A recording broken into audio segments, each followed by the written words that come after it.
নমস্কার বন্ধুরা, তো পাইলম টিউটোরিয়ালের আবার একটা নতুন ভিডিওতে তোমাদের স্বাগত। আজকের আমাদের আলোচ্য বিষয় ক্লাস 10-এর ভূগোল সাবজেক্টের সাজেশন নিয়ে। ঠিক আছে, তো চলো আমি কিছু তোমাদের জন্য সাজেশন রেখেছি, সেগুলো দেখে নিই। পরীক্ষা তো আর প্রায় চলেই এলো। তো ফার্স্ট বলেছে বদ্বীপ সৃষ্টির কারণ কি। বদ্বীপ সৃষ্টির কারণ হলো আরোহণ। ঠিক আছে, নেক্সট দেখছি হিমবাহ গঠিত উপত্যকা হলো ইউ আকৃতি বিশিষ্ট হয়। ঠিক আছে, নেক্সট দেখছি ভারতের দীর্ঘতম হিমবাহ হলো সিয়াচেন। ঠিক আছে, নেক্সট দেখো যে প্রক্রিয়ায় অভিঘর্ষের টানে উচ্চভূমির ঢাল বরাবর মাটি ও শিলাস্তর নেমে আসে তাকে বলে পুঞ্জিত ক্ষয়।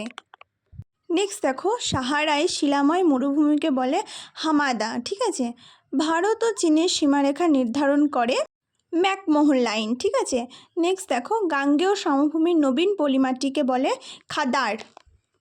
নেক্সট দেখো ভারতের নবীনতম রাজ্যটি হলো তেলেঙ্গানা। ঠিক আছে, তো নেক্সট দেখো যেটি মৃত্তিকা ক্ষয়রোধে কার্যকারী পদ্ধতি নয় সেটি হলো ঝুম চাষ। ঠিক আছে, নেক্সট দেখো পশ্চিমী ঝঞ্ঝার কারণে ভারতের যে অঞ্চলে তুষারপাত হয় তা হলো জম্মু কাশ্মীর।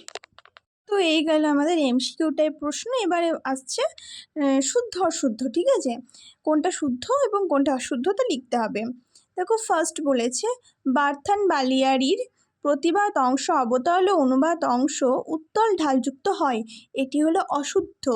নেক্সট দেখো বলেছে কুমায়ুন হিমালয় অঞ্চলের নদীগুলিকে তাল বলে, এটি হলো অশুদ্ধ। নেক্সট বলেছে ভারতের দক্ষিণতম পর্বতটি হলো কার্ডামম, এটা হলো শুদ্ধ। তারপরে বলেছে ঝুম চাষ মৃত্তিকা ক্ষয় প্রতিরোধ করে, এটি হলো অশুদ্ধ। নেক্সট দেখো বলেছে শূন্যস্থান পূরণ করো।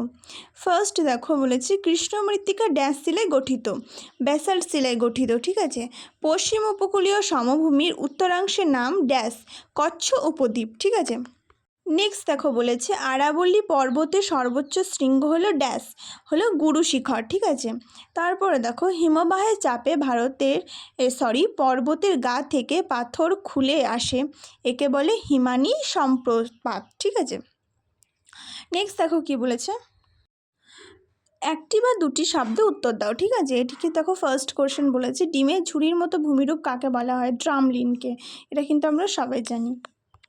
বিশ্বের উচ্চতম জলপ্রপাত কোনটি, অ্যাঞ্জেল জলপ্রপাত। ঠিক আছে, চলো নেক্সট দেখি কি বলেছে ভারতের রাজ্য পুনর্গঠনের মূল ভিত্তি কী ছিল, ভাষা।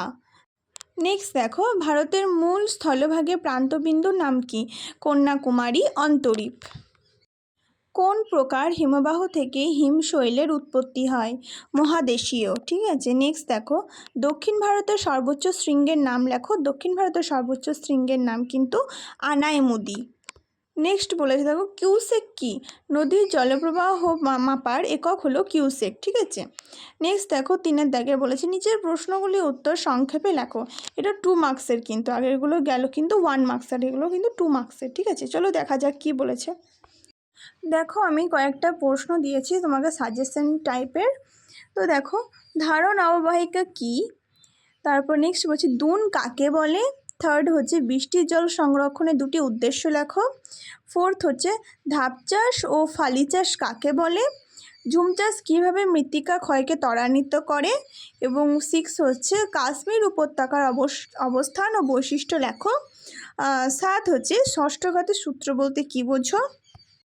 লাস্ট অ্যান্ড ফাইনাল বলেছে করমণ্ডল উপকূলে বছরে 2 বার বর্ষাকাল হয় কেন।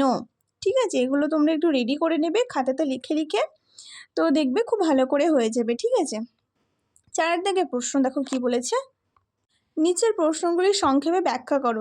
আগেরটা গেল 2 মার্কসের, এবার কিন্তু 3 মার্কসের। ঠিক আছে, তো দেখো কি বলেছে।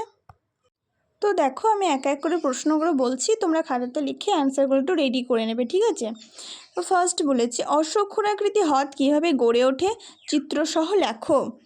ড্রামলিন ও রসেমতনের মধ্যে 3টি পার্থক্য লেখো। আর নদীর ক্ষয়কার্যের ফলে প্রক্রিয়ার সংক্ষেপে লেখো। আর 4 নম্বর হচ্ছে ভারতে ম্যানগ্রোভ উদ্ভিদের অবস্থান ও বৈশিষ্ট্য লেখো। নেক্সট অ্যান্ড ফাইনাল বলেছে দেখো পেডিমেন্ট ও বাজাতের মধ্যে চিত্রসহ 3টি পার্থক্য লেখো। তো এবার দেখো নেক্সট বলেছে নিচের প্রশ্নগুলি উত্তর দাও, যে কোনো দুটি, ঠিক আছে? এটা কিন্তু 5 মার্কসের, তোমাকে যে কোনো দুটো করতে হবে পরীক্ষাতে, ঠিক আছে? চলো দেখে নিই আমরা। নদীর সঞ্চয় কার্যের ফলে সৃষ্ট 3টি ভূমিরূপে চিত্রসহ আলোচনা করো, অথবা হিমবাহের ক্ষয়কার্যের ফলে সৃষ্ট 3টি ভূমিরূপে চিত্রসহ বর্ণনা দাও। ফার্স্ট অথবা সেকেন্ডটা, ঠিক আছে? তোমরা যেটা মন সেটা করতে পারো। চলো নেক্সট দেখি। তো দেখো, ভারতের জলবায়ুর প্রধান নিয়ন্ত্রকগুলি ভূমিকা আলোচনা করো, অথবা ভারতের কৃষ্ণ মৃত্তিকা ও ক্রান্তীয় মরু উদ্ভিদের বৈশিষ্ট্য সংক্ষেপে লেখো, ঠিক আছে? আমি এই দুটো করে আমি 4টে দিয়েছি, তোমরা যে কোনো মন করতেই, তোমরা 4টে করতেই হবে, ঠিক আছে? তো এই গেল আমাদের ক্লাস 10-এর টোটাল সাজেশন। তো আমার ভিডিও যদি তোমাদের ভালো লেগে থাকে, লাইক কমেন্ট সাবস্ক্রাইব করবে, এবং তোমরা কোন কোন সাবজেক্টের সাজেশন চাও সেটা আমাকে কমেন্ট বক্সে জানাবে, ঠিক আছে? তো আজকের মতো টাটা।